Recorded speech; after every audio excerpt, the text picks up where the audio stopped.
Assalamualaikum warahmatullahi taala wabarakatuh. Tuan-tuan dan puan-puan,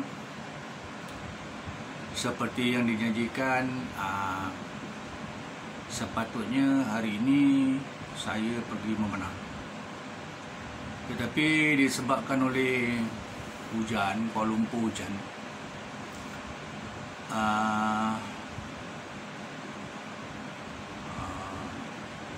lapang sasar memanah pun adalah kawasan yang terbuka. Jadi untuk mengelakkan daripada bahaya daripada panahan petir lah, kan? Jadi kita elakkan daripada memanah pada waktu hujan. So apa, kita tak pasti sama ada kita boleh terkena panahan petir ataupun tidak. Tapi selalunya kita bila waktu hujan je kita jangan pergi memanah, ataupun masa kita di lapang sasar ketika itu waktu hujan, kita hendaklah berhentikan daripada latihan memanah kita. Macam itulah dia punya keadaan dia, kan? Jadi disebabkan oleh hujan ni tadi, jadi saya bawa tuan-tuan dan puan-puan ke dalam bilik saya lah, bilik saya, untuk sekurang-kurangnya kita berbincang tentang memanah ni. Jadi tak nampak lah pula, kena pakai kamera mata. Jadi bab memanah ni, dia punya sejarah dia panjang. Sejarahnya panjang. Jadi kita pendekkan cerita lah, kita pendekkan sebab kita ni orang Islam. Jadi kita pergi kepada tentang kehebatan memanah pada zaman sahabat-sahabat Nabi sallallahu alaihi wasallam. Sebenarnya dalam ahli memanah, sahabat-sahabat yang ahli memanah ni ada ramai, tetapi yang popular adalah Sa'ad Ibnu Abi Waqqas dan Zubair bin Awam, ya. Tentang Sa'ad Abi Ibnu Waqqas ni memang ada hadis yang disabdakan oleh Nabi Muhammad SAW tentang Sa'ad bin Abi Waqqas itu sendiri. Itu dah masa zaman para sahabat lah, kan? Tapi kalau ikutkan antara imam-imam mazhab ni, kan, imam mazhab Syafi'i lah,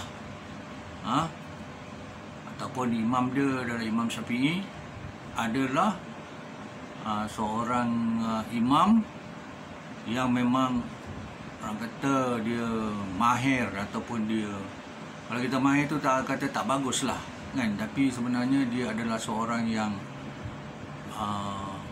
expert dalam memanah. Ada hadis dia, kan? Begitu juga kalau kita tengok tentang memanah ni, ya. Nah, inilah dia punya busur panah ni, kan? Busur panah, ya. Banyak hadis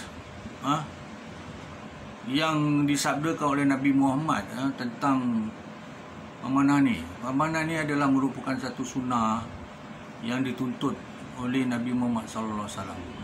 Dan antara yang saya ingat lah, Nabi Muhammad pernah berkata, kan, dia kata dia tanya, kan, tentang apakah itu kekuatannya, kan? Lebih kurang lah macam tu lah. Tapi saya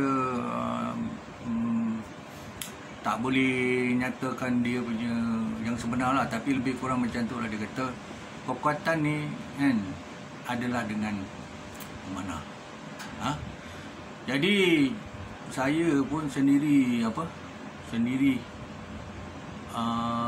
merasakan ataupun menjiwai lah kata-kata Nabi ni tadi kan, kata-kata Nabi ni tadi. Jadi saya pun mulalah belajar memanah kan. Lepas tu saya mula memanah kan, saya dapati memang betul dia bukan dari kekuatan fizikal saja, dia termasuk lagi yang terbaik sekali adalah kekuatan mental, melibatkan fokus minda kita. Itu yang paling penting dia kan. Banyak fadilat-fadilatnya. Tuan-tuan boleh baca kan dalam Google. Tuan-tuan pergi Google pun tengok sendiri. Jadi saya pun umur 59 tahun. Bulan 3 ni saya dah umur 60 tahun. Jadi bagi mereka-mereka, bukan mereka-mereka lah, semua orang lah kan, baik kanak-kanak, remaja, dewasa dan warga emas kan, InsyaAllah lah kan, dalam warga emas ni latihan yang dia boleh buat lah, ataupun exercise yang dia boleh buat, yang saya boleh syorkan adalah memanah kan. Adalah memanah. Sebab apa? Memanah ni dia juga melibatkan latihan fizikal ya. Macam kita tarik busur panah ni pun juga kan, perlukan kekuatan juga kan. Kemudian fokusnya ni pada anak panah ni lah. Kita tengok pada anak panah tu kan, kita tengok sasaran kan. Lepas tu kita boleh tengok tepat ke tak tepat kan. Sebenarnya kita memanah ni, pada pendapat saya lah, sebenarnya adalah untuk melatih diri kita sendiri kan, melatih fokus, melatih sabar kan. Jadi selain daripada tu, kita kalau kita dewasa ni kan, kita boleh jadi sebagai satu pelatih lah kepada anak cucu kita kan. Tapi kan sekarang ni tengok kita punya ni tak begitulah, sebagai ada gadget ni, jadi diorang tak sukalah dengan outdoor punya aktiviti.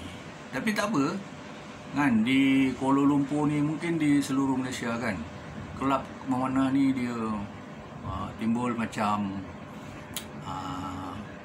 cendawan tubuh selepas hujan. Banyak kelab-kelab memanah. Kemudian banyak pertandingan-pertandingan yang dianjurkan. Jadi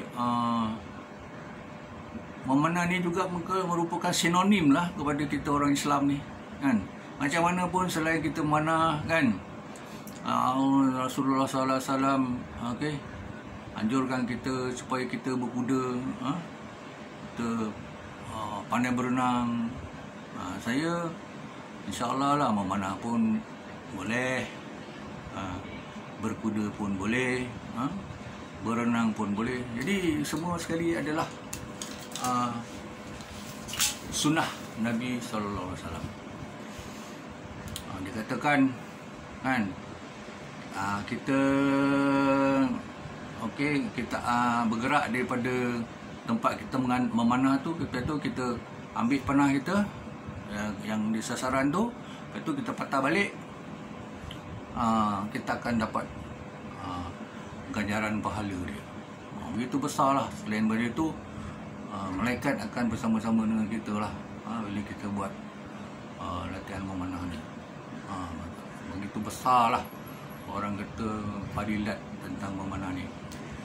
Jadi saya surkan pada tuan-tuan dan puan-puan kan, supaya ambillah ataupun supaya peganglah sunnah ni kan, sunnah yang mudah kan. Kita kat mana-mana pun kita boleh pergi memanah kan, asalkan ada kawasan lapang, ada panah, ada busur panah, ada dia punya target ban kan. Lepas tu kita cari tempat, lepas tu kita pun mana lah. Tapi pastikan keselamatan diutamakan. Macam tu lah.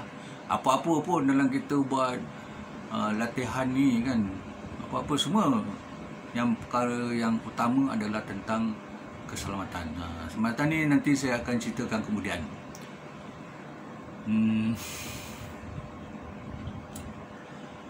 Lagi alah, tak mahal pun kalau kita nak manah ni ya. Ni kalau harga satu busur panah tu kan, harga dia boleh dapat murah lah di Malaysia ni ya. Dia boleh dapat bawah daripada 200. Kita katakanlah 200. Macam tu ya. Lepas tu kita beli dia punya anak panah. Anak panah pun lebih kurang dalam, kalau yang 12 pieces tu, harga dia sekitar RM100. Jadi 200 campur dengan 100, 300 kan. 300 ni kalau panah ni kan dia tak akan rosak kalau kita jaga dia. Susah nak rosak. Cuma tadi anak panah tadi lah mungkin